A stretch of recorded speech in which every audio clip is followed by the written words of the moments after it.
Aujourd'hui, nous allons nous intéresser à la didactique de la grammaire française, avec en particulier l'exposition d'une méthode que nous allons appeler la double exposition. Pourquoi? Eh bien parce qu'il y aura deux moments auxquels vous allez confronter les élèves à la même matière.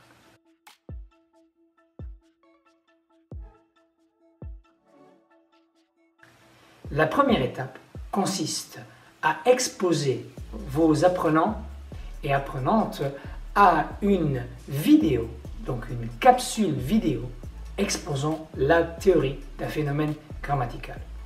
Quelques petits conseils.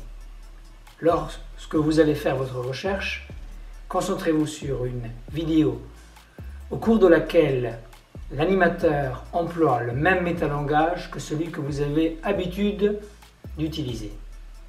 Deuxième conseil, consultez la vidéo du début à la fin pour voir s'il n'y a pas un trop grand décalage entre ce que vos élèves savent déjà et ce qu'ils vont apprendre. Ensuite, en classe, vous organisez une séance au cours de laquelle vos élèves vont visionner la capsule vidéo par le biais de leur téléphone portable ou une tablette qui est mise à leur disposition, voire des ordinateurs. Et en même temps, ils prennent des notes sur un papier en utilisant une seule couleur. Il n'y a pas d'autre directive pour cette première phase qui ne devrait pas dépasser les 15 minutes.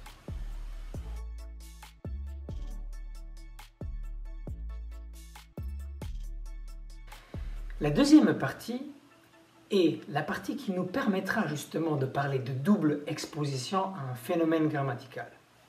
Parce que l'enseignant, en ayant choisi la capsule vidéo sur Internet ou en ayant produit sa propre capsule vidéo, a noté une série de questions qu'il va poser à ses élèves pour vérifier tout d'abord la compréhension du phénomène grammatical, mais également vérifier si cette compréhension donne lieu également après à des bons réflexes pour ce qui est de l'application.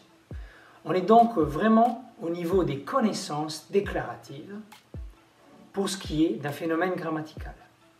Mais attention, ce n'est pas tout. Tous les élèves ont un rôle à jouer. Ils se sont procurés une couleur et ils rajoutent des informations nouvelles, oubliées lors de la première prise de notes, des informations qu'ils ou elles jugent intéressantes par le biais d'une couleur. Pourquoi par le biais d'une couleur?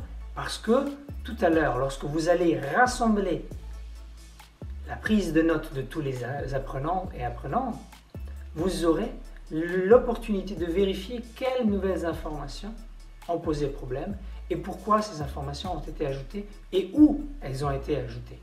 Il y aura donc un troisième moment, mais avant de passer à ce troisième moment, peut-être prenons-nous le temps de regarder brièvement à quoi cela a pu ressembler en salle de classe avec des élèves qui ont tenté l'expérience avec moi.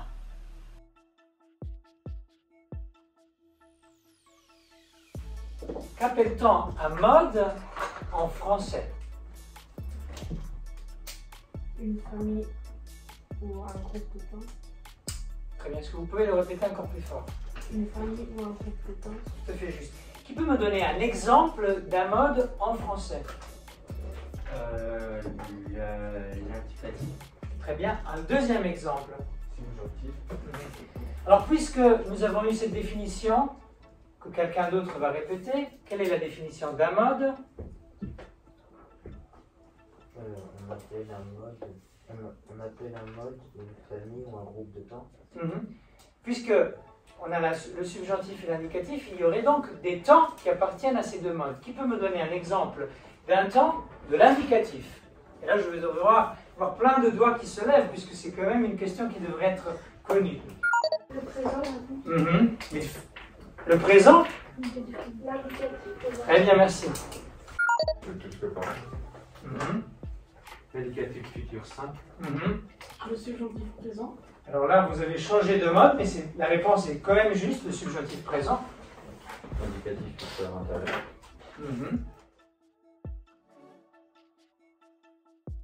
Donc certaines conjonctions sont suivies de l'indicatif et d'autres sont suivies du subjonctif. Alors qui a noté les conjonctions qui sont suivies de l'indicatif. Peut-être quelqu'un qui aujourd'hui n'a pas encore participé parce qu'il y en a beaucoup. Voilà qui est très bien. Allez-y, bien fort. Hein? Quand, parce que, puisque, dès que, alors que, même que. C'est tout à fait juste.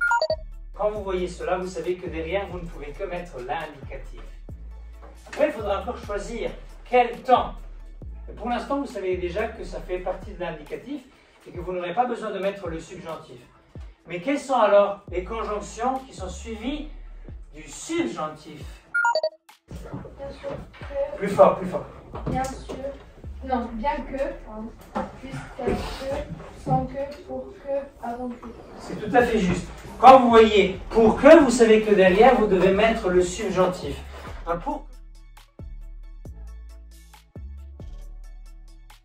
Suite à ce passage très traditionnel au cours duquel on pose des questions de vérification et on donne des explications au groupe classe, il est temps de passer au transfert. Vous avez préparé des exercices que vous distribuez aux élèves et les mêmes élèves doivent essayer de les appliquer. En même temps, il est intéressant pour vous de ramasser toutes les feuilles en fin de cours et d'y jeter un bref regard pour voir si la prise de notes était juste ou erronée. Il est encore possible de demander aux apprenants de réécrire dans leur cahier suite à l'évaluation formative la théorie, mais pour ceux qui n'ont qu'un portfolio, la feuille avec la prise de notes peut figurer telle qu'elle dans le portfolio ou le classeur, évidemment. Surtout si elle a été bien arrangée. D'ailleurs, il est temps pour moi de vous montrer quelques exemples de ces productions pour que vous puissiez vous en faire une idée. On y va.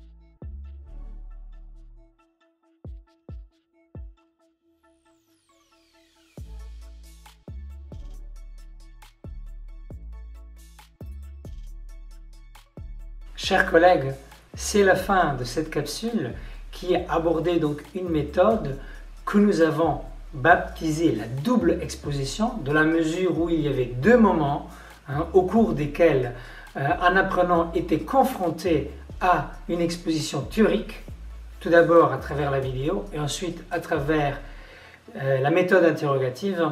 Vous aurez compris que la vidéo joue un rôle au niveau de la différenciation pédagogique puisqu'elle essaye de créer une base commune pour tous les élèves. La méthode interrogative vérifie là où l'enseignant doit encore rajouter des explications, clarifier certains points. Le regard formatif sur la prise de notes est encore là pour donner des feedbacks individuels à ceux qui auraient encore eu des difficultés. Et les exercices qui suivent constituent donc des exercices de transfert pour bien s'approprier la matière. N'hésitez pas à tenter cette méthode en classe. Comptez quand même une leçon entière pour arriver au bout. Et puis, on ne sait jamais, au cas où cela vous intéresse, n'hésitez pas à laisser un commentaire. Mais sinon, bonne tentative et à bientôt.